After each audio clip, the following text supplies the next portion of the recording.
So how many of you were raised, perhaps like me, where in your family, maybe there was some split mentalities around money? How many of you know what I'm talking about? You know, like maybe mom had a certain way of thinking and dad had a certain way of thinking. So how many of you guys know who my dad is? My mom and dad got married when they were like 22 years old. My dad flunked out of college, right, as a speech and communication major, which is pretty awesome, considering he's like one of the greatest motivational and real estate training speakers ever, right? And his mindset, because his mentor, this is what his mentor said to him. You want to make a lot of money? Go buy a Rolls Royce, go get a big fancy watch, and go get a really expensive car and a really expensive house, and you will be motivated like crazy, and you will go do whatever it takes to be successful. And guess what my dad did? He went up in a big fancy car, big watch, Rolls Royce, the whole 9 yards, and every day he was like this, holy shit, I gotta make money. My mom, on the other hand, grew up in an environment with a few more kids. My grandfather, my mom's mom, passed away when she was very young, and she immediately had to go to work at like 14 years old. By the time she was 16, she was working at Disneyland as a Mouseketeer, Orange County, California, and she's doing great, but all of her money went back into the family. So she would work only to basically have no, for herself, benefit from it. So in her mind, every cookie in the cookie jar mattered. You should be very mindful with every single dollar. Imagine growing up in that house. This one is like, it's not how much money, you just need to make sure there's at least one cookie in the cookie jar, and we can divide it up 6 ways. And my dad's like, we should start a cookie factory and finance the entire thing. Well, no surprise, that relationship did not last long, right? My dad actually ended up marrying somebody who was ridiculously financially savvy, and I think she's somewhere inside the room. Pua, are you inside the room? My other mom, somewhere inside her, maybe are running around the room. The bottom line was this. I grew up with a completely messed up psychology when it came to money. And it wasn't until in my mid-20s when I met one of my mentors who he showed me something which I'm going to show you. The bottom line is this, guys. Money is a tool. Nothing more, nothing less. Say that out loud. Nothing more, nothing less. Listen, if you're a jerk, money makes you more of a jerk. If you are Mother Teresa, money makes you more of Mother Teresa. It is just a tool. But this is what I know. How many of you know someone that doesn't have enough money?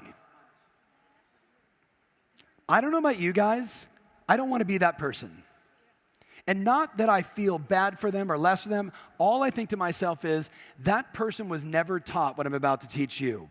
They never understood that your money is a tool, and just like an app on a phone, if you don't use it and play the game right and follow the steps, you don't get the results. It's not how much money you earn. It is what you do with the money that matters. You guys with me on this? So I want you to write in your notes the following. There's been a lot of research on this, and you've probably seen something like this before, especially if you've ever met with a financial planner or, you've watched CNN Financial. They all say the same thing. Write down 5, 15, and 80. 5, 15, and 80. 5%, 15%, and 80%. 5%, 15%, and 80%. And as all the studies show, it says 5% of the planet are basically generational wealth. They have created generational wealth. It's not the top 1%, guys. Somebody who is worth $5 million, who has paid off their home, and when they pass on, they transfer all that wealth over. That's generational wealth. You with me on this? Some of them are worth millions, some of them it's 10, some of them are hundreds, some of them are now billions. But that's the 5%. The 15%, write this in your notes, you ready? They are the middle class. They got a house, they got a little savings, they go on a few vacations, and they're comfortable. And there's nothing wrong with that 15%. But where do you think the 80% sits? Darcy, the 80%? 80%. 80%. Look around the room. Potentially 80% of this room, I don't think so, but potentially with the numbers, 80% of this room, when they are older, either A, have to work to make money, or B, are dependent upon the government or their family to subsidize their lifestyle. 80%. 80%. 80%. Some of you are thinking to yourself, my kids better be successful. 5% generational wealth. And it starts at $5 million and above. 15%, comfortable. My in-laws are 93 and 90 years old. They have $1 million net worth. They're in that 15%. Houses paid for that they bought for $11 300 years ago, right? In Anaheim, California on Bruce Street. Paid that sucker off. Every time I talk to my father-in-law, you see my Ford stock? Right? He started buying Ford stock like in 1948. You with me? Like I had $1, then I had 2 shares, and then 3 shares. But over time, guess what? He's in that 15%. How many of you know someone right now, though, that based upon their money behaviors and their money psychology, they're clearly going to end up in the 80%? Don't point at them if they're in this room, and don't make them wrong, but I'd like you to consider maybe they just never heard what I'm about to share with you. So I'm going to show you guys a business strategy for your money. You guys up for that? A business strategy. I'm not going to tell you what to invest in. That's not my role. I'm going to show you ideas of what the very best people do. I'm going to put it up on the big screen, which means the team's going to keep it here the whole time, and you're going to take detailed, copious notes. So here's the first thing I want to show you. This is what 80% of real estate professionals do. 80% of real estate professionals, they get a commission check, and that check goes into their personal account. Their personal account. 80%. They get a check and it goes into their personal account. They go home and maybe they say, here, honey, or here, I'm by myself, and I put it in my account, but this personal account is not an LLC, an S Corp, a limited partnership. It's not a corporation, it's a personal thing. Now, I'm not going to ask you to raise your hands if that's you, but I am going to say this to you. I would like to thank you for paying lots in taxes. Thank you very much. I really appreciate you overpaying what you should be paying. Keep up the good work. So what's rule number 1? Should I have a corporation? Yes or yes? Yes or yes? So check this out, guys. If you answered this, don't feel bad. I will teach this stuff at conferences, and I'm blown away by 10 people in the room, 10,000 people in the room, the number of people that go, yeah, I thought about doing that, but I don't know, which one do I pick? I'm no expert. Here's what you do. You call your accountant and say, I think I need to get incorporated. Which do you recommend based on where I live, what country, what state, etc.? But rule number 1 is no one leaves this conference in 30 days if you are not incorporated and you don't own your business, and now your checks come to blankety blank LLC, not you personally, because now you get all the tax advantages. Yes or no, guys? But I got to tell you, this is what the 80% does, and this is clearly bad. Let me show you what the 15% do. I want you to draw this out. I want you to imagine a world where, and by the way, did you guys notice the subtle little difference? This one says check. This one says checks. Because people that get checks understand the following. I get the check, it goes directly into my business account, right? I get it wired in from escrow. I don't get physical checks anymore. The money just gets transferred over. You with me? Oh, my escrow company, my title company, blah, blah, blah, won't do it. Great, get the physical check. But it goes into a business account, which means now, as you can see, I'm going to have 4 different accounts at my bank. 4 different accounts at my bank. I'm going to have my business account. I'm going to have my tax account, 3 accounts. Tax account, business account, and my home account, my personal account. Here's the reality, my friends. If I can encourage and inspire, every single one of you to just do that and then follow the rule. You ready? Write this in your notes. Above the tax account, I want you to write down, let's do an imaginary check, and I want you to show you how much money goes where. So at the top, let's say that's a $10,000 check, just for easy numbers. $10,000 check.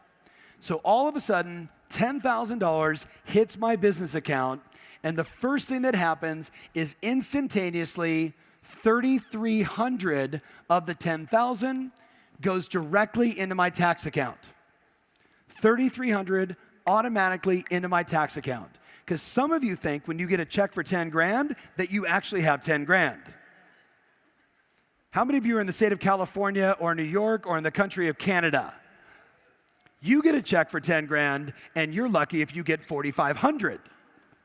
That's the real deal. Now, you're an entrepreneur, you own your own business, you're gonna start taking better write-offs, you're gonna pay more attention to your accountant, you're probably gonna have your Uncle Larry, who's done your taxes forever, stop and actually hire a CPA who's gonna pay attention, but $3,300 automatically goes there. Then, 3,300 or less goes into your business account. And this is where I run my business. A check comes in, I've got marketing. A check comes in, I've got expenses. A check comes in, I've got my MLS dues. Everything that I need to run my business, every check, 3,300, 3,300, and then what goes over here? $3,400 to my home. Now it sounds like you might need a home budget. What do you guys think? Because many times, what do? We get a check, and we just start spending the money. By the way, if you look at this, the very first one, this is the cardinal sin. This is what poor people do. They get a check, and they just start spending. Who knows someone like that? Say aye.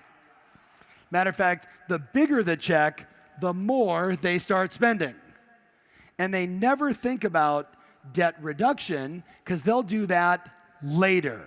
Because I've worked so hard, and this was such a challenging transaction, and that's why I'm going to overindulge and overspend on myself, and we know the financial roller coaster you're actually putting yourself through. This, my friends, is what the people do that take care of their money. They know Uncle Sam or Revenue Canada or Mexico, they're taking their money no matter what. So when I come in, that check comes in, I don't say to myself, I get it all. It automatically goes there, I leave a piece here, and the balance goes here. Make sense? So tell your buddy, are you gonna do this, yes or no? Yes or no? Now here's what I know. Look up here, guys. The number of clients that have done this, and then I see them a year later and they go, I have $15,000 in my savings account, I've never had that, but more importantly, I've paid all my taxes. Like, I'm on time, and I have money inside my business account, and it's the end of the year, and my accountant said I need to take a dividend, so I'm getting a big chunk of change at the end of the year. This is awesome. Now, I don't know about you guys, but does anybody like nice things? You know, family trips, vacations, memories, holidays, you know, maybe a new outfit. The challenge is, if you keep that psychology without requiring or putting in the discipline, you know what you end up with? A bunch of nice things and a shit ton of debt.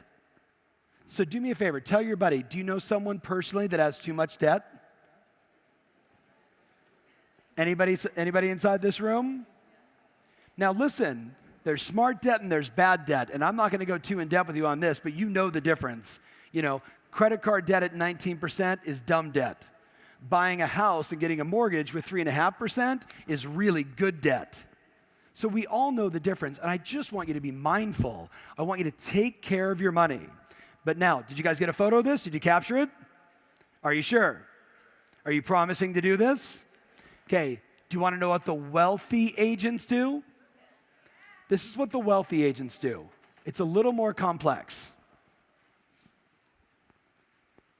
It's a little more complex. I would get it up on the big screen over there, guys, and take a photo of it. But more importantly, I want you to draw the whole thing out in your notes. Draw the whole thing out in your notes. This is what the wealthy do.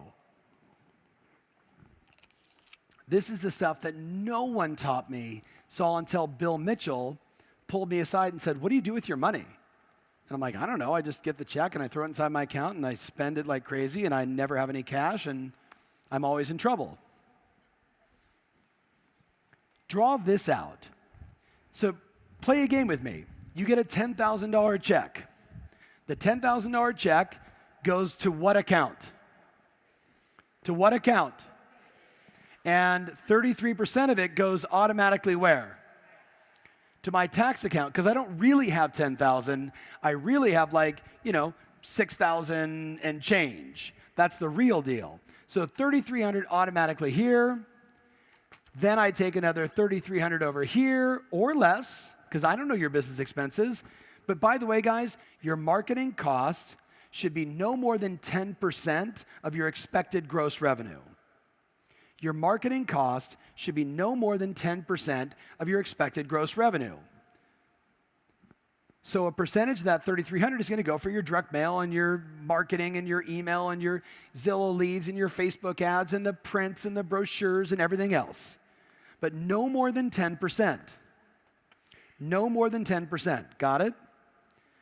Because you're incorporated now, your car and a piece of your house and all kinds of other things get written off into or from this account, so we like that. But you might also have inside there, ready guys? A virtual assistant, an assistant. Well, where is that person going to be paid from? You got a check for 10 grand. You didn't actually get 10 grand. You got 6,700. 3,300 goes inside here. Now I can pay my assistant. It starts to work like clockwork. You with me? But you can see this is where it gets interesting. Some people call this other account your investment account. I like to think of it as my financial hub. It's where the money comes in and then it gets divided again. Now, I'm not a financial planner, nor do I, even attempt to be, but I'm giving you just an example of what that extra $3,400 could go towards.